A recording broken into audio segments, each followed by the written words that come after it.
बंधु, धर्म का क्षेत्र विशाल है।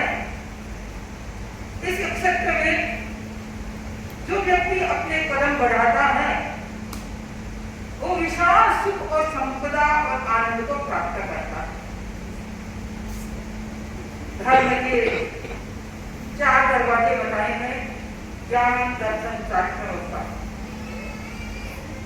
प्रतिदिन हम देख रहे हैं यहाँ तक का दरवाजा खुला है और भाई बहन आते हैं, अपना अर्घ्य चढ़ाते हैं। तेरापंथ धर्म संघ एक तेजस्वी, वर्चस्वी, ओजस्वी धर्म संघ है और इस धर्म संघ की नींव में तपस्या लगी हुई है, जिसके कारण यह धर्म संघ दीर्घ जीविका को प्राप्त कर रहा है। इस धर्म संघ में अनेक ऐसे साधु साधियां हुई हैं जिन्होंने अपने आत्म कल्याण के लिए अपने भाव को ऊर्ध्वता की ओर ले जाते हुए तपस्या के परामर्श में अपना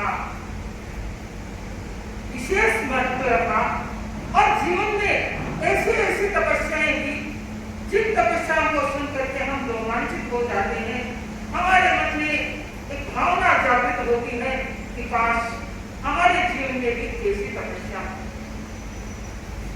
तेरापंथ धर्म संघ और इस धर्म संघ में जैसे हम ओम अभिलाषी को नया का जप करते हैं तो 5 ही तपस्वी महासंत हुए हैं जयाचर्य के समय में और 5 ने ही इतनी लंबी लंबी तपस्याएं की है कि उनकी तपस्या का रिकॉर्ड सुन करके, तपस्या की इतिहास को देख करके ऐसा लगता है कि वो माटी के बने हुए थे या लोह के बने हुए थे, कुछ समझ में नहीं आता। क्योंकि एक सामान्य व्यक्ति कैसे अपनी ऐसी तपस्या कर सकता है, तो कम से कम मेरे जीवन में से ऐसी तपस्या हो, मेरे को वो सपना देखा लग रहा है। मुनि श्री अमितचंद जी स्वामी, जिनके आंखों में तेज था तप का, जिनके हाथों में एक आशीर्वाद का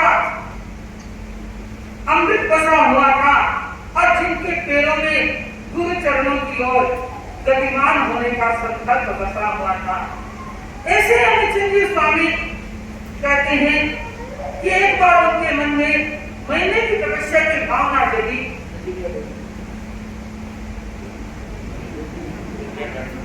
महीने की भावना की तपस्या लगी और जयाचर्य से प्रतिक्रमण के समय, सांझ के समय निवेदन किया कि गुरुदेव मुझे महीना पचकाना है, आपको एक साथ में।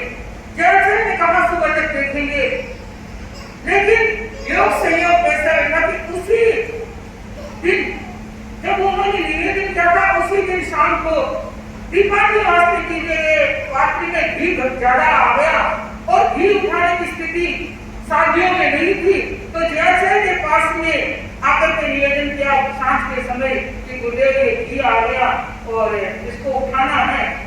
तो गुरुदेव ने अमितचंद जी मुनि को बुलाया और बुला करके निवेदन किया कि अमितचंद जी क्या आप घी उठा सकते हो? कि गुरुदेव आपकी कृपा होगी तो थोड़ी कटी मंगा दो, मैं घी उठा दूंगा। वो कटी मंगा दी, कटी में मिला करके घी पी गए। अब सांझ के समय एक पात्रा लगभग घी था, वो जमाना पर ज्यादा ही मजबूती था और उन्होंने वो घी पी लिया। सांझ के समय गुरुदेव से निवेदन भी कर दिया और निवेदन करने के बाद में रात को क्या होता है, अजीर्ण हो जाता है, सारी रात को दस्तों के लिए घूमते रहते हैं। सुबह तक उनकी स्थिति एकदम कमजोर हो जाती है और जब प्रतिक्रमण के समय जयाचर्य के सामने आते हैं तो जयाचर्य कहते हैं अमितचंद जी मुनि साहब आप ये भावना भी छोड़ दो, बाद में आपको मौका दे करके तपस्या पचका दी जाएगी। तो अमितचंद जी स्वामी खड़े हुए और खड़े होकर के निवेदन करने लगे, गुरुदेव वो भावना तो मैंने छोड़ दी है, 1 महीने के मुझे 4 महीने एक साथ में पचका दी।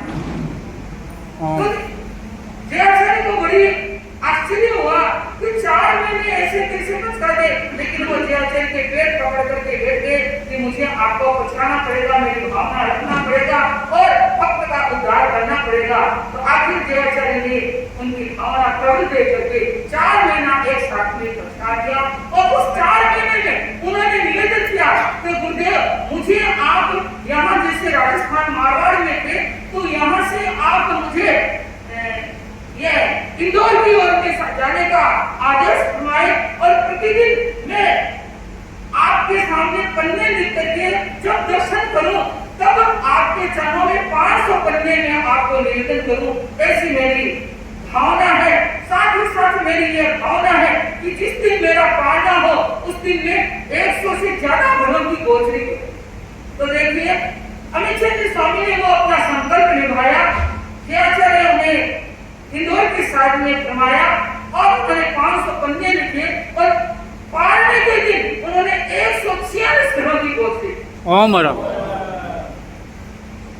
एक आश्चर्य की बात हुई, एक हिम्मत की बात हुई कि एक उदार शरीरधारी व्यक्ति इतनी तपस्या कैसे कर सकता है और पालने में इतनी हिम्मत कैसे रख सकता है। तो मैं तो भाई इस आशीष को कहूंगी कि आशीष हमने अपने आंखों से देखा है नौका मंडी में जोरवल जी मराठी, उन्होंने उपवास किया, कभी अपनी जिंदगी में आगे नहीं किया, लेकिन साथ ही वो मास कमेटी की ओर बढ़ गए थे और मास कमेटी करके उन्होंने दिखाया था। तो तेरे से भी हम यह आशा रखते हैं कि तुम भी अपने जीवन में मास कमेटी भावना रखेगा और साथ ही जो फरमा रहे हैं कि मेरा भी जीवन में काम आएगा। तो मैं तो यही मंगल कामना करती हूँ कि तेरे जीवन में वो दिन वो सूर्य उदित हो जिस दिन तू मेरा ही रूप में यहाँ तेरा पवित्र धर्म संग में दीक्षित हो। ओम